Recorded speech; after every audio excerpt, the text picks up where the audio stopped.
Now, all across the world, Christian worshippers raise their voices to make a simple declaration: I give myself away so you can use me. I'm talking about American gospel singer William McDowell, born August 1976. He started his music in 2009 and has been releasing hit after hit every year. His third album, Withholding Nothing, was released in 2013 and starred on 3 charts: the Billboard 200 Gospel Album and Independent Album.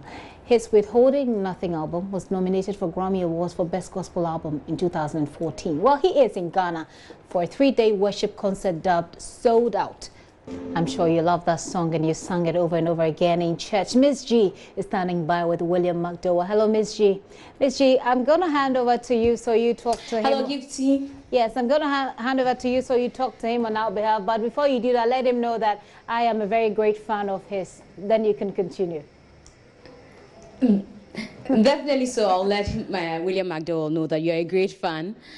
Okay, so we are here at the vestry of the Charismatic Evangelistic Ministry, where the Sold Out 2018 will be taking place.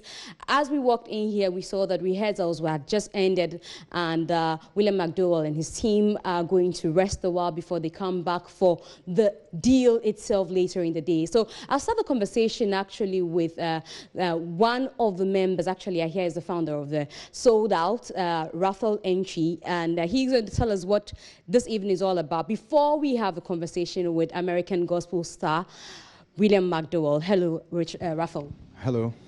So this evening we have Sold Out, today's edition, and just give us a brief idea of what we are expecting this evening. Okay, so Sold Out 2018 is themed worship like never before.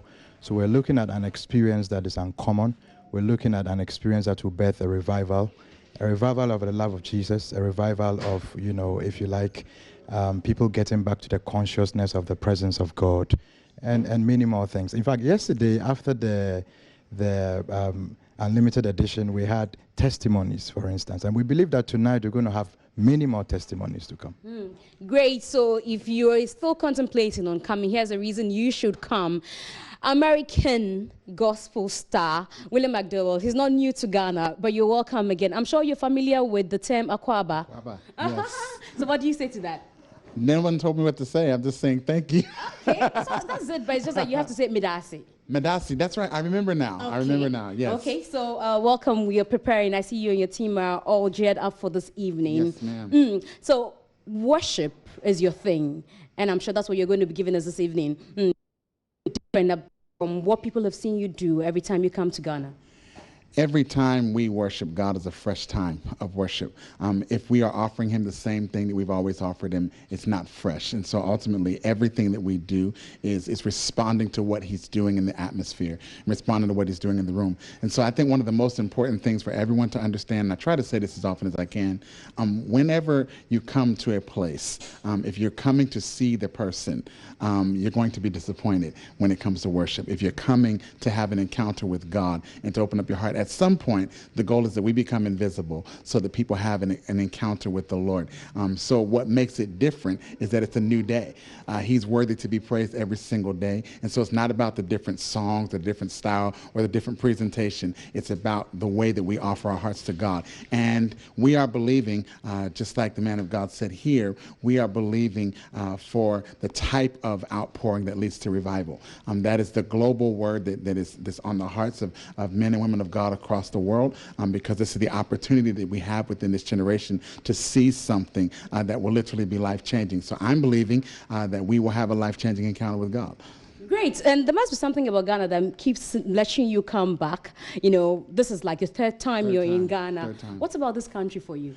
There's something special about the people, the way that the people pursue God, the reputation of what the Ghanaian reputation around the world, even in the United States, is a good reputation. And so it is a good thing to be here with great people. So the people here are wonderful.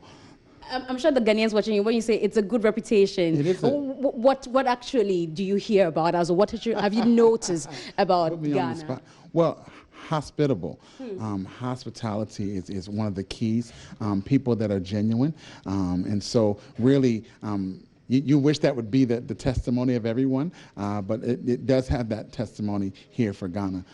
I saw our award-winning gospel musician, Joe Metal, on the stage with you. Are you performing together? Is it with you? Is it a friend? Nothing's planned at the moment, but he's a great man of God and has always been so hospitable to us every time we're here. Actually taught us a song the first time we were here, a Ghanaian song as well. And so, do you remember the song? I do. Okay. Maybe after you're answering, you sing that song and let's hear you. Probably not. Why would you try? Because I might mess it up. It's been a while. So, but I remember him specifically for that and his hospitality, making sure that we felt welcome when we were here. And so I've always remembered him, and we've tried to stay in touch every time we're here. Great. So that's Joe Metal. Who else do you know here in Ghana who's a gospel musician? Oh, you put me on the spot now. Don't do that to me, because if I forget somebody, they'll be mad. Oh. So we won't do that. Pardon you. You know a few others. I'm gonna stick with Joe. How about that? Okay, that's fine. Yes. You're sticking with Joe. That's fine. But I know that you're an author as well. Yes. Is it called It's Happening? It's Happening. Okay, so I got it right. You got it right. A generation is crying out and heaven is responding. We just released that book in the United States. It'll be all over the world. Well, really, you can get it through Amazon now all over the world. And I know that people have, but it's going to be released in the continent of Africa as well. I'm excited about people reading this because there's been a significant move of God that's taking place in the earth. There's been a move of God that's been taking place in a church that we planted 4 years ago. I pastored a church in Orlando, Florida. God's been moving in a significant way there. There's been an outpouring of the Spirit of God. It's the answer to a 20-year cry of mine. Really, it's been, and I shared this earlier, it's been like finding the pearl of great price, willing to sell all the other pearls in order to be there. I travel less now. I say no. So I was going to ask how you're able to pastor and still do your traveling ministry and all that. I travel less. I say no to about 90% of the invitations that come now. Lucky. Not lucky, just God's grace opened up the door for this. But I am grateful for what the Lord is doing in our home. I started crying out to God for a specific move of God about 20 years ago, not knowing that he was going to answer that cry on May 22nd, 2016, when he walked into the room and everything changed for us. We've seen a significant outpouring of the Spirit of God, significant miracles that have taken place, and people really growing in their hunger for God. And specifically in America, that's a special thing to happen because of the spiritual apathy that exists among Christians in America. And so God's really awakening something, and we had to write about it. And so the Lord has really created and opened up an opportunity for us to write about it. And I'm grateful to be able to spread this message. And the point of it is to awaken that same desire, to place us in the same posture so that we can experience that ourselves all over the world. I realized that when I was reading through your profile that you have been mentored by Ron Kenoly. He's been to Ghana before. And I'm wondering, what does mentoring means to you when it comes to ministry? Because a lot of people would wake up and then they become ministers overnight. And what does mentoring mean to you as a minister? Well, I think I've learned over the course of time that what people do is they want to trace your lineage to someone. However, and this is not disrespect to Dr. Kenoly whatsoever, but the greatest mentor in my life has been the Holy Spirit. I think that is vital. He gets less credit for the development of people than anyone on earth, because everyone who has been mentored by the Holy Spirit goes through pain. Everyone who's been mentored by the Holy Spirit goes through isolation. Everyone who's been mentored by the Holy Spirit goes through all of these things as a result of preparation, so that whenever he decides to promote you, that you're ready for the platform. It was a famous author that once said, "It's doubtful that God will ever use someone that he's not first bruised." He crushes people first. And so I think the thing about mentoring that everyone needs to understand is there are two types. There's the mentors and there's tormentors, but both of them teach you. And the Holy Spirit sets all of these things up in your life in order to teach you, to grow you, to mature you. And so for me, it's first vital because you can be mentored from a distance or you can be mentored up close. But the most important mentor in your life is going to be the Spirit of God. If you don't have him teaching you, you have nothing, no matter what you've learned from another person. One of the biggest songs, I Give Myself Away. Very big song. And I'm grateful for this opportunity because I get to ask, what inspired that song? The funny thing is, I think people are looking for a story, but what inspired that song is a life of surrender. It takes not a moment to write a song. It takes a crushed life to write one. And so ultimately, anything that you write should come out of a place where you've been with God. And part of the I would say the life message of my heart has been surrender. It's the first foundation of the theology of worship in general. And so the mechanics of it is we were in a prayer service. So a lot of times what comes out of a moment is actually inspired by a life or a lifestyle or a season. So for me, there was a real season where the Lord was dealing with me concerning surrender, concerning my yes. Yes is what I believe is the ever unfolding word. Your yes is a continual thing that agrees with the plan of God for your life. And so for me, the interesting part was we were in a prayer service and it came spontaneously in a prayer service. We weren't even going to record the song, actually. So it came in a prayer service, but the ultimate answer is it came out of a life of surrender. Beautiful. Last question, because I know you had to go. And you were nominated for the Grammys, and you didn't pick up the award, but that's a good thing, you know. What does awards mean? Because it's a big deal for a lot of people in the ministry, but what does awards mean to you? Absolutely nothing.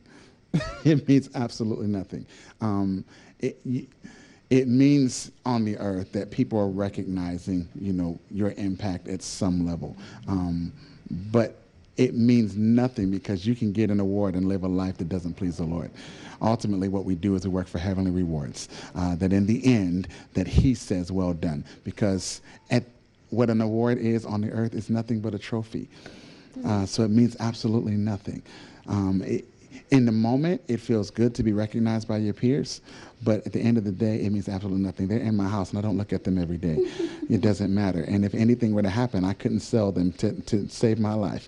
And so ultimately, what we go for, what we live for, is to hear, well done, good and faithful servant. That's a heavenly reward that's much greater than anything on the earth. I'm sure it's going to be a fantastic evening with you for worshipers, you know, who've loved your song. From 2009, we saw one in 2012, that was another album, and then 2016.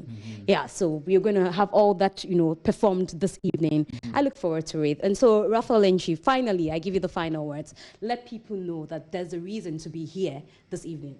Sure, there's a reason to be here because a lot of preparations have gone into this event, and we have no iota of doubt that God is going to visit us. We're going to have more than an encounter, as an experience, and look forward to that tonight. Definitely so. So if you are home and you haven't heard and haven't gotten your ticket yet, you need to be here. Yes. William McDowell, do that to the camera again. Come. He says, come. Come tonight. It will be a great encounter. So I hand over to the Pulse team back in the studio. Very much, even though I didn't hear you tell him I'm a great fan of his, it's all right. I know you do so. And let him take a photo for me, by the way.